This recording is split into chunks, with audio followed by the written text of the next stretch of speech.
రాత్రి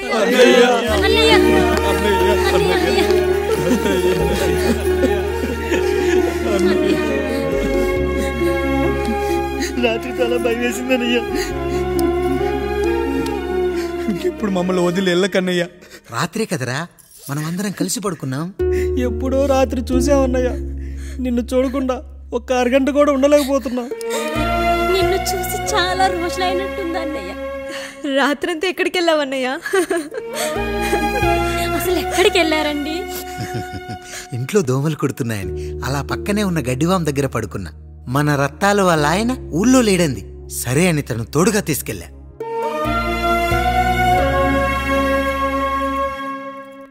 మీ సావుకటే మీ కుటుంబం నుంచి మిమ్మల్ని విడదీయాలయ్యా.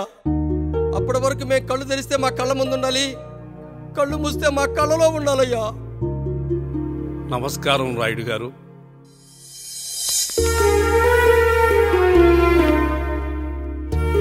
నమస్తే. ఏం జడ్జి గారు ఎప్పుడొచ్చారు? ఇప్పుడే. రాయుడు గారు మీ కుటుంబం గురించి వినడమే గాని ఇప్పుడే చూస్తున్నాను. ఒక్కసారి మీ కుటుంబ సభ్యుల్ని నాకు పరిచయం చేయండి రాయుడు గారు. వాళ్ళు నా తమ్ముళ్ళు. నమస్కారం. మొత్తం ముగ్గురా? కాదు, నలుగురు. వాడు వేరే షూట్లో ఉన్నాడు. వీళ్ళు నా చెల్లెళ్ళు. నమస్కారం తల్లి. వీళ్ళు నా భార్యలు. నమస్కారం అమ్మా. వీళ్ళు నా బంధువులు. నమస్కారం. నా జీవితంలో ఎంతో ముఖ్యమైన, ఇష్టమైన, ప్రాణమైన మరో మనిషిని మీకు పరిచయం చేయాలి. ఆవిడే.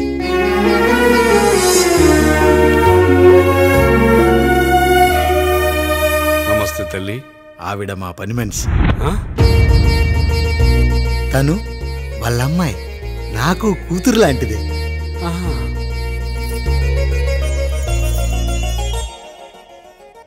ఆ ఫోటోలోని వ్యక్తి ఎవరమ్మా? మీ ఆయన?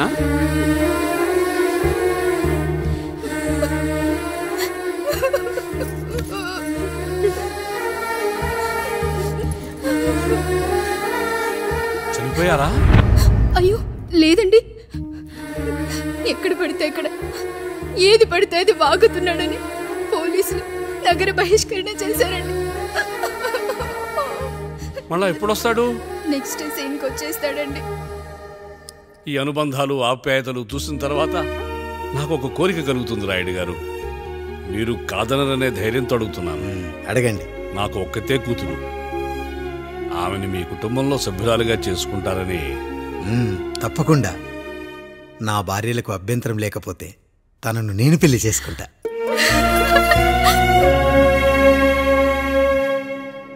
అయ్యో, మీరు పొరపాటుగా అర్థం చేసుకున్నారు. మీ పెద్ద తమ్ముడికి ఇచ్చి చేస్తారని.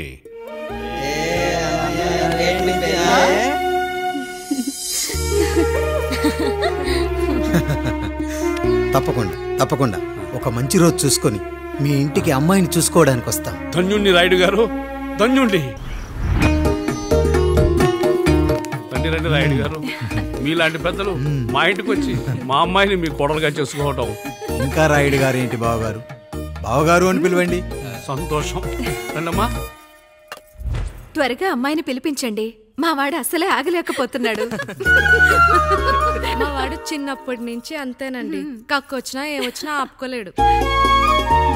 త్వరగా మీ అమ్మాయిని పిలిపిస్తే ఆ కళ్యాణం ఏదో చేసేద్దాం. అమ్మా జయమాలిని, అమ్మాయిని చూసురా.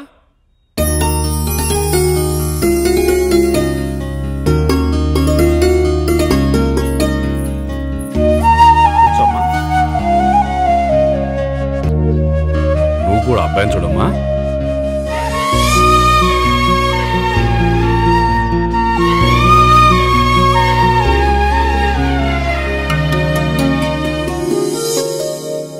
మా అమ్మాయి అని చెప్పుకోవడం కాదు కానీ అసలు ఈ కాలపిల్ల కాదు బావగారు.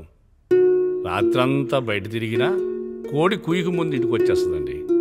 మళ్ళా ఊరంతా నిద్రలేగిస్తే తప్పుగా అనుకుంటారు కదా. తను తిరిగే స్నేహితుల్లో పచ్చి తాగుబోతులు, తిరుగుబోతులు ఉన్నారు. కానీ ఆ విషయాన్ని తన మనసులోనే పెట్టుకుంటుంది కానీ స్నేహితుల గురించి ఎప్పుడూ చెడుగా చెప్పింది లేదు బావగారు. దీని చిన్నప్పుడే నా భార్య కారు డ్రైవర్తో కలిసి పక్క సందులోనే కూరగాయల మార్కెట్కి వెళ్ళి తప్పిపోయారు. అప్పటి నుంచి ఎంత వెతికించినా మా డ్రైవరు కనపడలేదు, నా భార్య దొరకలేదు.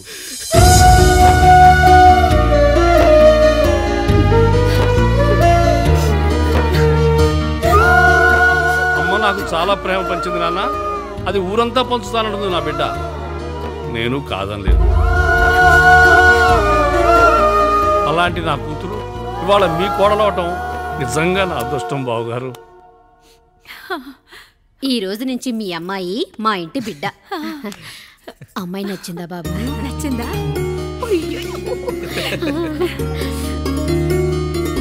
వాడికేం తెలుసు అన్నయ్య గారు, చిన్న పిల్లాడు.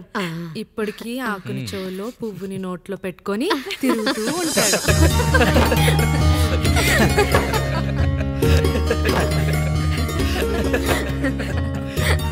ఇంకంత శుభం అన్నమాట. ఇక తాంబూలాలవి మార్చుకుందాం. ఒక నిమిషం ఆగి, నేను చెప్పేది ఒకసారి నా మాట నేను ఒక్క క్షణం కూడా ఉండను. ప్లీజ్.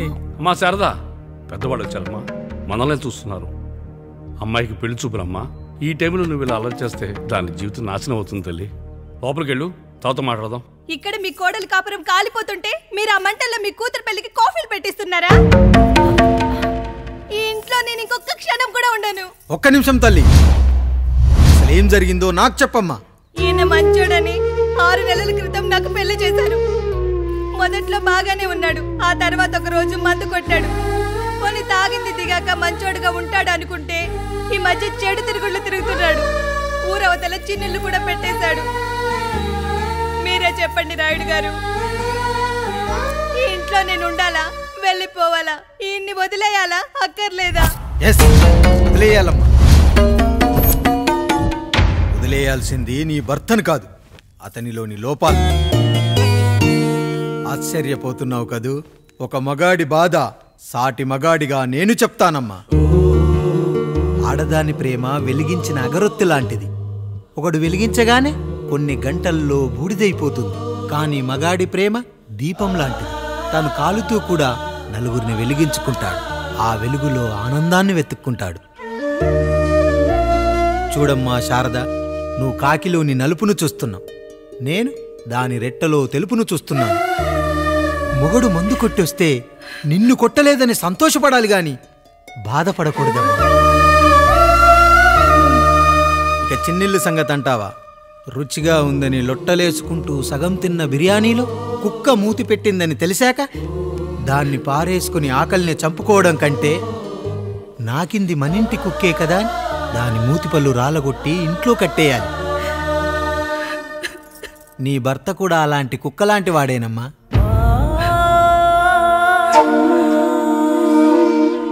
ఆడదానికి వయసొచ్చాక 3 ముళ్ళేసుకొని 90 ఏళ్ల జీవితం గురించి కలలు కంటుంది.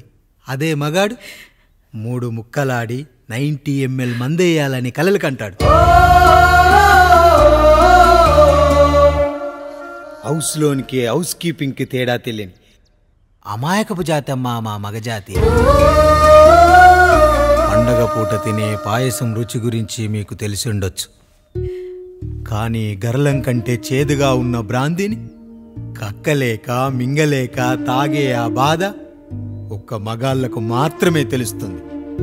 కష్టాల్లో ఓదార్చిన మందును సుఖాల్లో మర్చిపోకూడదని తాగడమే కాని మాకు మాత్రం తాగాలని ఆశుంటుందా తల్లి? చివరిగా ఒక్క మాట, కష్టాలు పొంగల్లో మిరియాల్లా మనకే వస్తాయి, కానీ సంతోషాలు ఉప్మాలో జీడిపప్పులా పక్కనోడుతూ ఉంటాయి. ఎదుటివాడి ఉప్మాలో కూడా పనికిరాని కరివేపాకుంటుందని సర్దుకుపోవడమే జీవితమమ్మా. రాయుడు గారు, నన్ను క్షమించండి. రాయుడు గారు, నన్ను క్షమించండి. నా తప్పు నేను తెలుసుకున్నాను. ఈ రోజు నా 2 బిడ్డల జీవితాన్ని కాపాడారు రాయుడు గారు. ఈ శుభ కార్యక్రమాన్ని కూడా మీరే జరిపించండి. తప్పకుండా.